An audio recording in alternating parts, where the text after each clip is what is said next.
I think that this is such a convenient shorthand in talking about what's going on with crime that, and it kind of fits what our intuition that there's bad actors out there, and then there's the Mother Teresas, and that it's easy to kind of say, who am I in that spectrum, and who are the people I hang out with.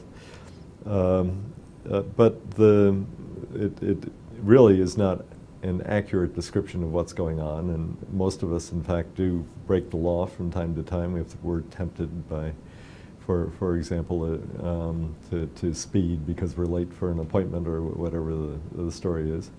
And the people who routinely are out there committing robbery and other serious crimes don't commit crimes all the time. They're lots of times law-abiding. They actually pay for the pack of gum that they buy. So we have to have a more nuanced view of what's going on in order to make progress on this issue. And it's a difficult sell to the public. I mean, the notion that there's a bunch of bad guys, that's what causes the crime that we know of, and the answer is lock them up or deport them, is so appealing because it seems obviously correct, and that it's going to succeed in what we're trying to do here. So that's the challenge, is that what mass incarceration has going for it is that people understand it. They understand that as a method of crime control. It makes sense to them. And they are more skeptical, perhaps, of other methods of crime control. And so there's the role for science and for persuasion.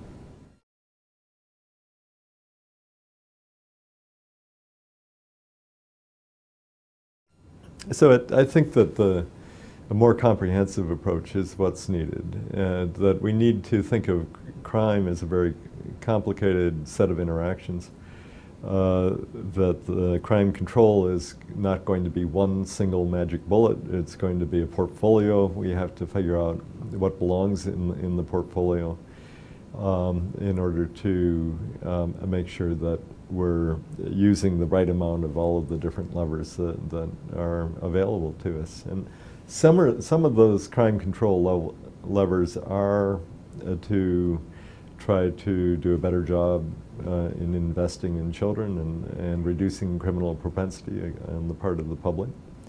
Of course, prison is part of the portfolio, that's essential in some cases and for limited periods. But so is thinking about what are the opportunities that are available to youth, and what can we do to make the crime opportunities less attractive and legitimate opportunities more attractive.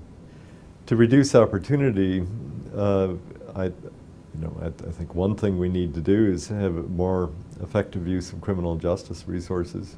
I think we know that the police can be used very effectively, and that they, far more than prison, look like a good investment in terms of reducing crime.